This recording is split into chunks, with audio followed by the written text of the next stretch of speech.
I was sitting in our family room watching the news conference, press conference in Escondido, California that was airing on Fox. Now listen to me. You have to listen to what the parents of the Marines who were left in Afghanistan and killed, many of them listen to what the parents and families said to our leaders. Every single person who cares anything about freedom and the future of freedom in this country must hear what they said.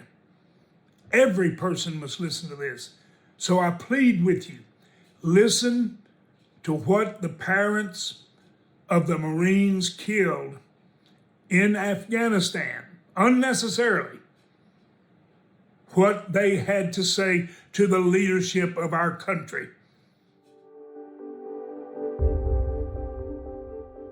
I am Kelly Barnett, Staff Sergeant Darren Taylor Hoover's mom. He goes by Taylor. He became such an awesome man, an awesome machine, such a good person, and he always took care of his business. He took care of his family. He took care of his friends. He took care of his men. His concern began the moment that he landed and saw what he saw. His words were chaos, no communication, lack of leadership. He said he'd never seen anything like it. And like I said, he was in Afghanistan 2 times before. He told me, Mom, I now know that the command cares nothing for us. My son, these 12 others left this earth thinking that their command cared nothing for them. We were told lies, given incomplete reports, incorrect reports, total disrespect. All I wanted to know where my kid was, where he fell. How long did he last? Did he fight? I was told to my face he died on impact. That's not true. The only reason that I know this is because witnesses told me the truth. I was lied to and basically told to shut up, that that's the way it was. Not true. He lived for a little while, but not on impact. He was giving out his ammo. He tied a tourniquet around his leg. I don't understand the reasoning for that lie. It makes no sense. Other than the fact that, did they really even do an investigation? Did they talk to witnesses? I don't know. I want justice. I want accountability. Why would they just not say, oh, we made a mistake, our plan was wrong, I'm so sorry. You know, that would have been something. You know, I understand war is hell. I understand that. But no, we didn't get that. My name is Darren Hoover. I'm the father of Marine Corps Staff Sergeant Darren Taylor Hoover. Kelly and I were blessed with Taylor, and as his parents, like all other parents, were given the sacred responsibility to protect and provide for his well-being. This compassionate and caring man was always looking out for others, but especially his Marines. This compassion and caring was put to paper by his lieutenant at the time of his death, Lieutenant Byrd, and is as follows. It's called the Grown Man. What is my number one rule? Taylor would ask this question to his Marines at least once a week, and you could always count on it being asked on a Friday afternoon before the Marines were released for the weekend. And always without fail, Taylor would point to one of the Marines in the formation, and he would answer back, "Be a grown-ass man, Staff Sergeant." Taylor would reply, "Exactly." And with that, the Marines would go on and enjoy their weekend. Now, as I said in the beginning, that his mother and I took the responsibility for Taylor's safety and his well-being.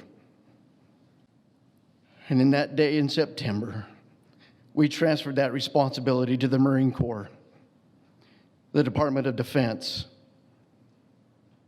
and the others in the various administration since he joined the Marine Corps 11 years before his death. The most recent administration, Department of Defense and the Marine Corps, did not uphold their end of that contract. I know there are those that will say that Taylor and his brothers in arms signed on the dotted line and knew the consequences that could occur, as we have been at war for 20 years. And they would be correct. But this didn't need to happen in the manner that it did. And for those who had power over our military, know that they made a conscious decision that led to the chaotic and frantic withdrawal from Afghanistan. In closing, I'm calling out Secretary Blinken, Secretary Austin, General Milley, General McKenzie, Lieutenant Colonel Whitehead, who could not give the order to the snipers to take out the bomber before he detonated his vest, and ultimately the president. Do what our son did. Be a grown man. Admit to your mistakes. Learn from them so that this doesn't happen ever again. You all need to resign immediately. Our sons and daughters have more integrity in their little toes than every one of them combined. You owe it to our families here today, to the other Gold and Silver Star families that have gone before,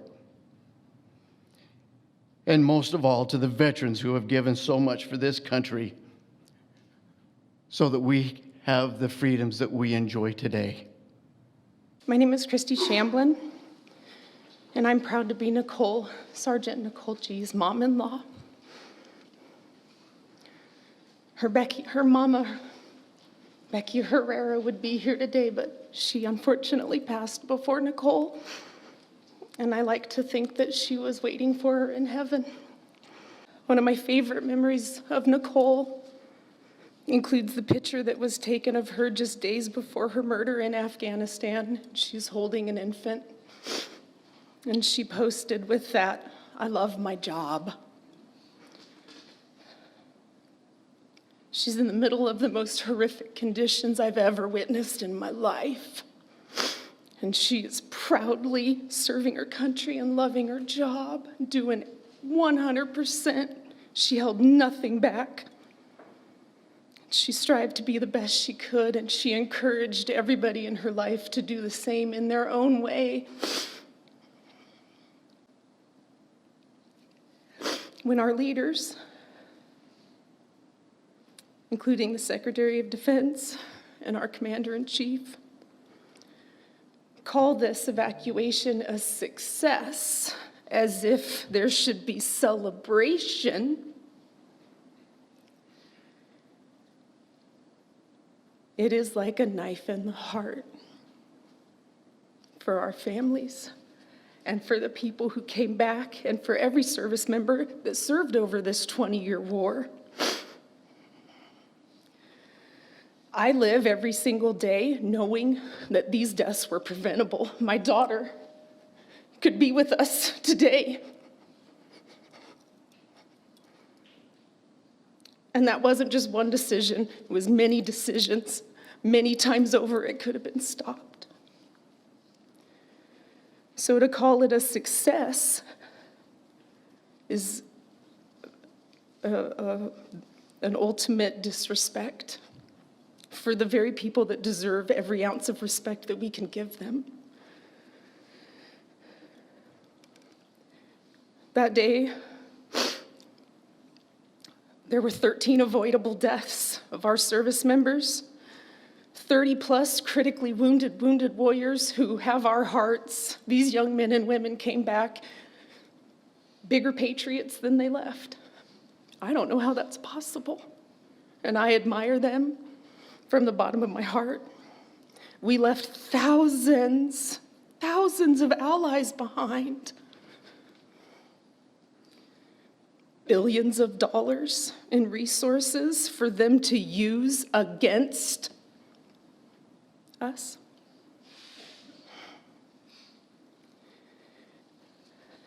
This was not a success. And doing the same thing and expecting different results is the definition of insanity. What we're asking for is to stop the insanity and make it better for the next group. That's my son right there between the American flag and the Marine flag. His name was Kareem M. Nakui. One of President Donald J. Trump's campaign promises was the end to war in Afghanistan. So he negotiated with the Taliban the Doha Agreement, which was categorized as a good deal by Colonel Kimrich. And for 18 months, there were no American casualties. Congressman Issa asked Colonel Kimrich if he saw the actions in the last 9 months of the Trump administration as having any cause to the loss of the 13 soldiers' lives, in which Kimrich stated, not during the Trump administration. And there was ample time in the Biden administration to change the course that led to the August 26th attack. Congressman McCall stated, quote, "I was there. We were there for the briefings from state, from DOD, and from the IC. And for months, President Biden ignored warning from his own generals and his own intelligence community and by bipartisan members of Congress about what happened on the ground," end quote. He classified the president as having, quote, "a blind eye." And as pointed out by Congressman Mass, Jen Psaki stated, quote, "The president is the ultimate decision maker, that he was the decision maker who chose to draw the date of September 11th. He was the decision maker who pulled out the people with the guns before the people without the guns.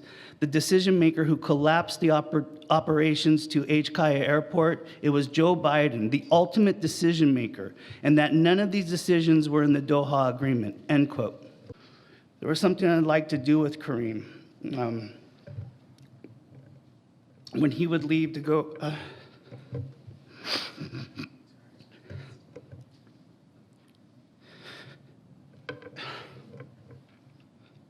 sorry. When he would leave to go back to Camp Pendleton, he would tell me goodbye, I love you.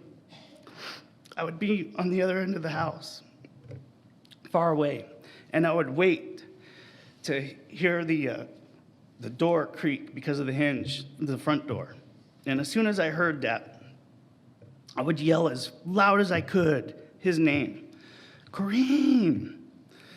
And this was to pay homage to every father-son movie ever made. You know, I would yell, and in his little voice, yeah.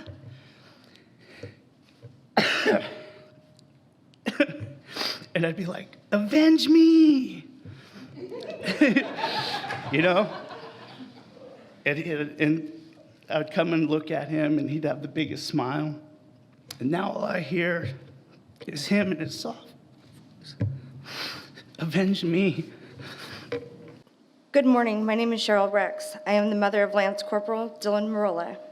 I want to thank Congressman Issa and all the dignitaries that are present today so that I may have this opportunity to speak publicly for the first time since the botched and chaotic withdrawal from Afghanistan, which took the life of my son and 12 other service members, 170 Afghan civilians, and left hundreds wounded. I am seeking answers to my many questions that have gone unanswered since August 26, 2021. Dylan was on his first deployment to Jordan when the withdrawal from Afghanistan began.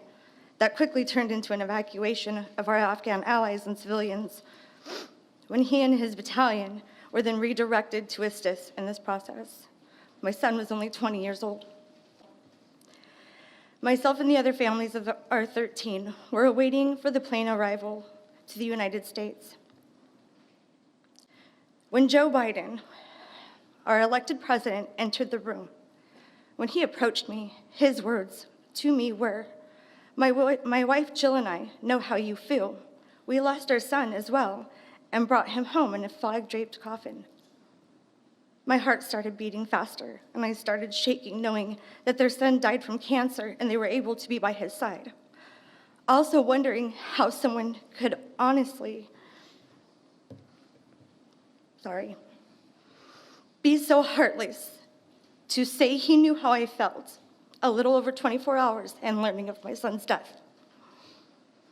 After this encounter, I have never had any personal correspondence, nor has my son been honored or his name spoken by this commander-in-chief or his administration on what I feel is because of their failures and poor planning to exit our troops from Afghanistan. As the 1-year mark approached, I knew in my heart that my son and our 13 were not going to be honored or spoken more than just a small new community that we were circulating in. But in my head, I kept thinking, maybe, just maybe, their names would be spoken on national TV or even just anything to honor their sacrifices, and people would remember them. As a mother of 2 Marines, I hold a different perspective of honor. It wouldn't have taken much effort to say their names and hold a moment of silence. I am here now with those hopes, with those same hopes that you are willing to stand by my side and help me get those truths and answers I've been looking for almost 2 years. My name is CHERYL BRISENO. I am the mother of Corporal Humberto Sanchez, right there. I raise a loving, protector, and caring human being. The kind of person that will give his life for the ones he loved. And that is something that I am really proud of. My son loved this country as much as he loved his family.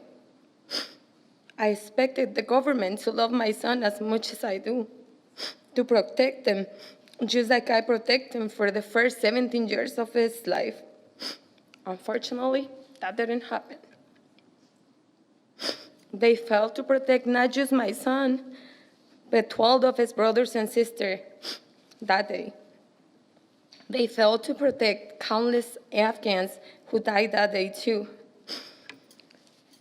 The commander-in-chief failed on the oath he took when he entered this country's executive system to protect our country from foreign and domestic enemies. He failed everybody. Everyone asked me, what can I do? What can I do for your family? I never have an answer for that. But today I can tell you, I want answers. I want the truth. I want to go to sleep knowing my son did not die on vain. I want to know that this type of failure will not repeat itself again. How many more parents have to go through this nightmare if we don't do anything with this administration? We need to get to the bottom of this and find out the root of this failure. I am tired of hearing people tell me, what can I do? The time to act is now. Make sure history does not repeat itself. I will fight until my last breath to get to the truth. I promise this to my kid, and I will do it. My name is ALICIA LOPEZ, and I'm the proud mother of United States Marine Corps Corporal Hunter Lopez. And I would like to thank everyone who has made this endeavor possible and given all our families a voice. This is an important process for us, for our family. And I believe there is more that needs to be disclosed, not only to the families of the fallen, but to all the veterans who served in Afghanistan and to the American public.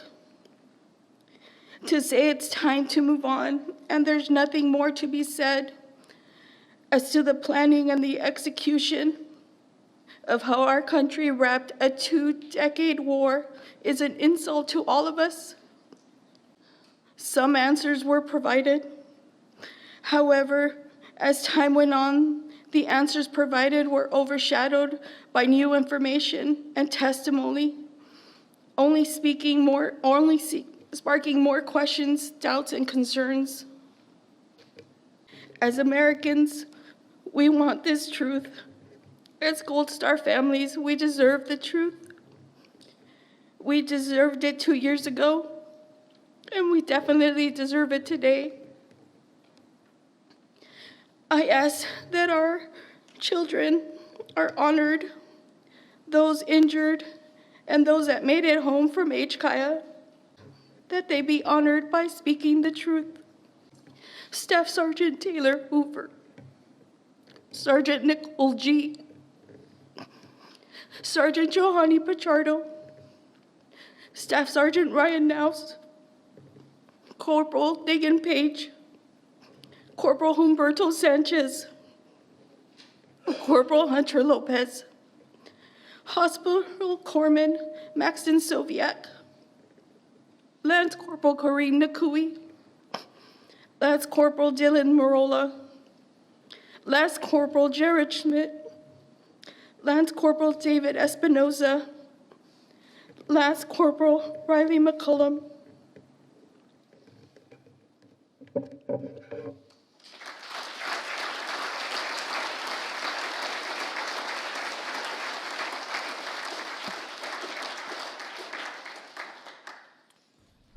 This brings to a close the statements for today of the families of the fallen. I said for today because their story cannot end today. In 1792, George Washington impaneled the first congressional investigation of a failed battle. It is not new for there to be military mistakes. It is not new. But it is, in fact, a tradition that investigations don't end until every question has been answered. There are many, many questions unasked or unspoken today that have been asked that we will get to the bottom of. So for the families who came so far and said what they said here today, thank you. For those in attendance as witnesses, on behalf of all of them, all of us have an obligation to retell their stories, to not let it fade until every question has been answered. That's not one member of Congress, that's every American's obligation.